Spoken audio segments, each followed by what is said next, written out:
नमस्कार दोस्तों, मेरे चैनल में आपका स्वागत है। और आज मैं आपके लिए एक सच्ची और रहस्यमयी घटना लेकर आया हूं। साइबेरिया के बीचों बीच रहस्य से घिरी एक जगह है जहां घने जंगलों और ऊंचे पहाड़ों के बीच रहस्यमयी फुसफुसाहट गूंजती है। यह एक ऐसी जगह है जिसे खमार दबान के नाम से जाना जाता है। एक ऐसा क्षेत्र जो एक रहस्यमय घटना का पर्याय बन गया है, जो तर्कसंगत समझ से परे है। खमर दबान घटना की किंवदंतियां पीढ़ी दर पीढ़ी चली आ रही हैं। यह एक दिल दहला देने वाली कहानी है जो इसका नाम लेने की हिम्मत करने वालों के दिलों में सिहरन पैदा कर देती है। कहानी 1979 की सर्दियों में शुरू होती है, जब पैदल यात्रियों का एक समूह एक साहसिक यात्रा पर निकला, जिसने उनके जीवन को हमेशा के लिए बदल दिया और इस क्षेत्र पर छाया डाल दी। ये साधारण यात्री नहीं थे, वे युवा निडर आत्माएं थीं जो दुर्जेय खमार दबन पहाड़ों को जीतने का रोमांच तलाश रही थीं। उन्हें क्या पता था, उनकी यात्रा उन्हें अंधेरे के बीच में ले जाएगी, एक ऐसी जगह जहां प्राकृतिक और अलौकिक के बीच की सीमाएं धुंधली हो जाएंगी। पैदल यात्री पहाड़ों की तलहटी में पहुंचे। जब उन्होंने शिविर लगाया और चढ़ाई की तैयारी की तो उनका उत्साह स्पष्ट था। हवा सुहावनी थी और बर्फ से ढका परिदृश्य अपनी विस्मयकारी सुंदरता के साथ उनके सामने फैला हुआ था। उनकी यात्रा का पहला दिन हंसी मजाक और सौहार्दपूर्ण था। रोमांच का रोमांच उनकी रगों में दौड़ रहा था। जैसे ही सूरज क्षितिज से नीचे डूबा, शिविर में बेचैनी का माहौल छा गया। तापमान गिर गया और जंगल में एक अप्राकृतिक सन्नाटा छा गया। बढ़ते तनाव को दूर करने के प्रयास में पैदल यात्री अपने कैंप फायर के आसपास एकत्रित हुए, कहानियां साझा की और हंसी मजाक किया। लेकिन रात अलग थी, एक ऐसी ऊर्जा से भरी हुई जो हवा में कंपन करती हुई प्रतीत होती थी। इसकी शुरुआत फुसफुसाहटों से हुई, नरम और स्पष्ट, हवा में पत्तों की सरसराहट की तरह। सबसे पहले पदयात्रियों ने उन्हें अपनी कल्पना, थकान और अपरिचित परिवेश का परिणाम कहकर खारिज कर दिया। लेकिन फुसफुसाहटें तेज हो गईं और अधिक आग्रहपूर्ण, एक प्रेतवाधित धुन की तरह पैदल यात्रियों के विचारों में अपना रास्ता बनाती गई। शिविर भयानक आधी रोशनी में नहाया हुआ था। चांद और तारे भारी बादलों से ढके हुए थे। परछाइयां उनकी दृष्टि की परिधि पर नृत्य कर रही थीं और जंगल एक अलौकिक ऊर्जा से जीवंत होने लगा। बेचैनी डर में बदल गई क्योंकि पदयात्रियों को एहसास हुआ कि वे अकेले नहीं थे।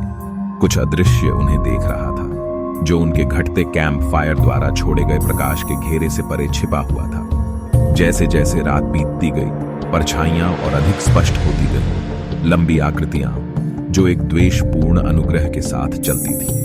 पदयात्री एक दूसरे से लिपटे हुए थे।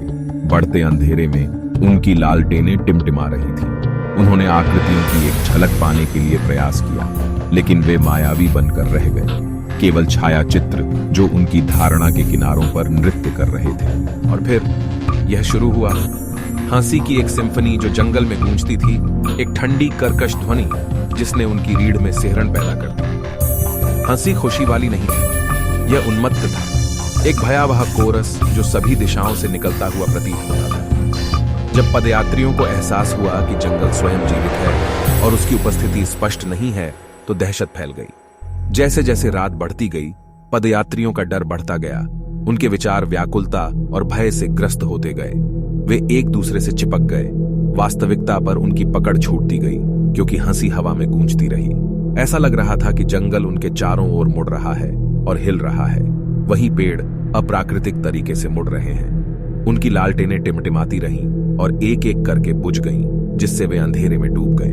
जैसे ही उन्होंने लालटेन को फिर से जलाने का प्रयास किया, हताशा ने जोर पकड़ लिया। उनके कांपते हाथ माचिस को टटोल रहे थे।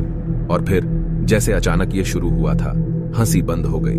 उसकी जगह एक दमनकारी चुप्पी ने ले ली, जो उन पर दबाव डालती हुई प्रतीत हुई। रात की गहराई में पदयात्रियों ने एक आवाज सुनी, एक धीमी लयबद्ध ड्रमिंग जो उनके दौड़ते दिलों के साथ समय में धड़कने लगती थी। वे ध्वनि का अनुसरण करते थे। उनकी गतिविधियां एक अदम्य मजबूरी से निर्देशित होती थीं। यह उन्हें जंगल में और अंदर ले गया। उनके कदमों की आवाज शांति में गूंज रही थी और फिर वे चले गए। अंधेरे ने उन्हें निगल लिया। उनकी चीखें रात में कम हो गईं। जंगल एक बार फिर शांत हो गया, जैसे कुछ हुआ ही ना हो। कैंप साइट खाली थी। कैंप फायर के टिमटिमाते अंगारे पैदल यात्रियों की उपस्थिति का एकमात्र सबूत थे। जब सुबह हुई तो क्षेत्र में बेचैनी की भावना फैल गई, क्योंकि लापता यात्रियों के किसी भी संकेत के लिए खोज दलों ने क्षेत्र को छान मारा। जंगल से कोई सुराग नहीं मिला, उनके अस्तित्व का कोई निशान नहीं मिला।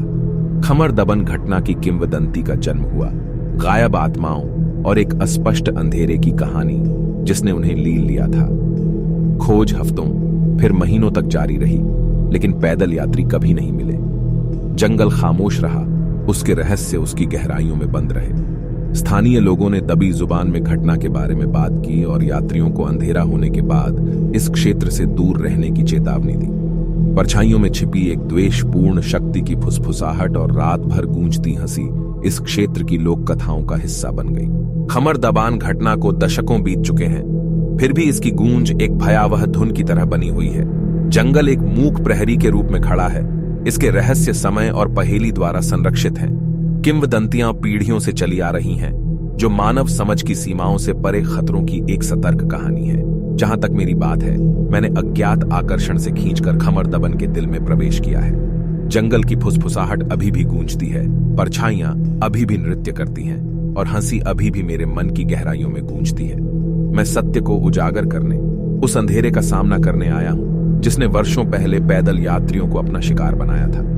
जैसे ही मैं जंगल के किनारे पर खड़ा होता हूं, पेड़ों के बीच से गुजरती हुई हवाएं मुझे घबराहट और उत्तेजना का एहसास कराती हैं। किंवदंतियां इशारा करती हैं और मैं रहस्य की तह तक जाने के लिए तैयार हूं, उस रहस्य का सामना करने के लिए जो खमार दबन घटना है। आगे की यात्रा अनिश्चितता से भरी है, लेकिन मैं सच्चाई को उजागर करने, उन फुसफुसाहटों और छायाओं के जाल को उजागर करने के लिए दृढ़ संकल्पित हूं, जो इस क्षेत्र को इतने लंबे समय से परेशान कर रहे हैं। और इसलिए एक गहरी सांस और दृढ़ दिल के साथ मैं जंगल में आगे बढ़ता हूं, भीतर इंतजार कर रहे अंधेरे का सामना करने के लिए तैयार हूं, खमर दबान घटना की डरावनी कहानी को उजागर करने के लिए तैयार हूं।